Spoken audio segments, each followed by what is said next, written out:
আজকে ভিডিওতে অ্যাকচুয়ালি আমি কোনো অঙ্ক বা ক্রিকেট নিয়ে ডিসকাশন করবো না, কারণ আমার যে ভিডিওটা সেটা হচ্ছে ওয়ান ক্রিকেট এবং ওয়ান ম্যাথামেটিক্স হয়।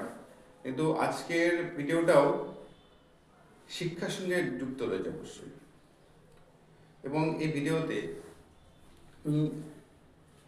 ভিডিওটা একটু ডিফারেন্ট, কিন্তু শিক্ষার সঙ্গে যুক্ত এই কারণে বলছি, আমাদের যে ভারতের ইতিহাস, বিশেষ করে আমাদের আধুনিক ভারতের ইতিহাসের সাথে যুক্ত আছে এই ভিডিওটা।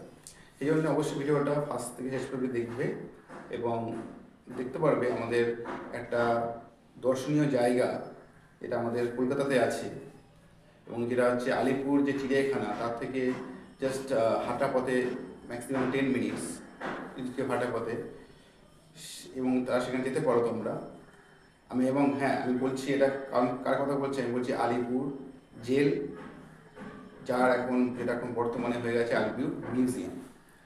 তো আলিপুর মিউজিয়াম, এটা আমি জাস্ট কয়েকদিন আগে ঘুরে এসেছিলাম, এবং সেটা যা ভিউ ছিল, যে সমস্ত জিনিস ওখানে আছে, তার কিছুটা বর্ণনা আমি এখন ভিডিওতে দিচ্ছি, এবং সেটা আমি যেগুলো বর্ণনা দিচ্ছি তার ভিডিও কিন্তু তোমরা দেখতে পারবে আমার এই ভিডিওতে।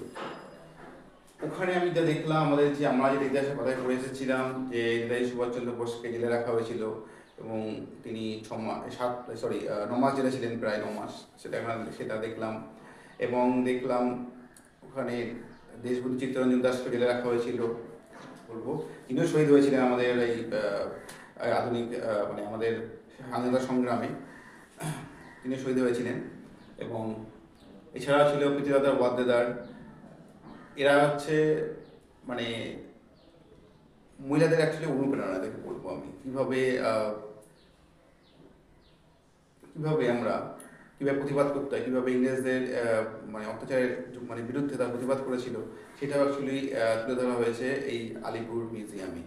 আমার ভিডিওতে কিছুটা আছে, যদি সবথেকে ভালো হয় যদি তোমরা ওখানে যেতে পারো, যদি আলিপুর মিউজিয়ামে তোমরা যাও, গিয়ে দেখো, নিজের চোখে লাইভ দেখাটাও কিন্তু সবথেকে জরুরি।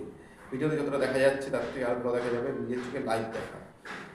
এবং আমরা দেখেছি ওখানে কীভাবে বিপ্লবীদের অত্যাচার করা হতো, বিপ্লবীদের উপরে কীভাবে জেলের মধ্যে তাদেরকে মারধর করা হতো, কীভাবে চাবুক মারা হতো, কীভাবে তাদেরকে দিয়ে পরিশ্রম করানো হতো, এবং তাদের যে জীবন দশা কেমন ছিল জেলের ভিতরে, কী কষ্টের মধ্যে তারা দিন কাটাতো, কত দুঃখে তারা দিন কাটাতো, সেই জিনিসটাও কিন্তু এই আলিপুর মিউজিয়ামে তুলে ধরা হয়েছে। এবং ওখানে যে প্রতিলিপিগুলো আছে বিভিন্ন বিপ্লবীদের, যেমন দেশবন্ধু চিত্তরঞ্জন দাস, নেতাজি সুভাষচন্দ্র বোস, দীনেশ দাশগুপ্ত, প্রমোদ রঞ্জন চৌধুরী, এছাড়া আরও অনেক আছে, তাদের নাম আমি কিছু স্ক্রিনে দিয়েছি, তোমরা দেখে নেবে।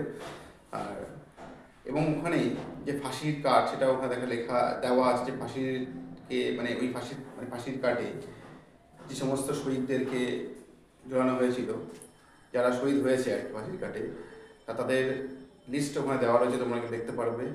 আমার ভিডিওতে কিছু দিয়েছি, কিছুটা নাম আমি উল্লেখ করেছি, আরও অনেক নাম উল্লেখ করা হয়নি, সেগুলো তোমরা যদি আলিপুর মিউজিয়ামে যাও তাহলে অবশ্যই দেখতে পারবে। বেশিক্ষণ না, চিড়িয়াখানা গেলে চিড়িয়াখানা থেকে হেঁটে যেতে পারো, 5-10 মিনিট লাগবে।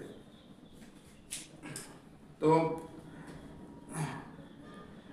আমার সবার কাছে অনুরোধ রইল, সবাইকে আমি বলছি যে অবশ্যই আমার এই চ্যানেলটাকে সাবস্ক্রাইব করবে এবং লাইক করবে, শেয়ার করবে, যাতে সবাই দেখতে পারে এবং সবাই মোটিভেটেড হয়ে আলিপুর মিউজিয়ামে যায়, এবং আমাদের আধুনিক ভারতের ইতিহাসে স্বাধীনতা সংগ্রামীদের যে সংগ্রাম কীভাবে হয়েছিল, সেটা যেন সবাই যেন সেটা দেখতে পারে, নারী আছে তা জানতে পারবে কীভাবে ইংরেজদের বিরুদ্ধে লড়াই হয়েছিল, এবং কীভাবে আমাদের যারা শহীদ হয়েছে তাদেরকে কীভাবে ফাঁসি দেওয়া হয়েছে, বা তাদের উপর কী করে অত্যাচার করা হয়েছে। এই সবই কিন্তু আলিপুর জেলে, আলিপুর জেল তথা আলিপুর মিউজিয়ামে আছে। অবশ্যই যাবে কিন্তু সবাই। Let's see the video.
পায়খানা আবার ছিল রে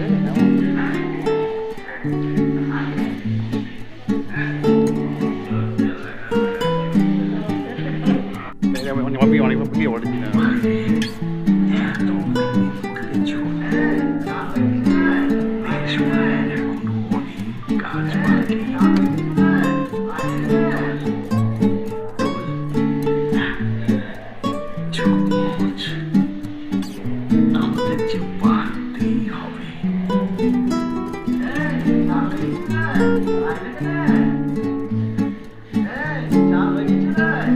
Hey,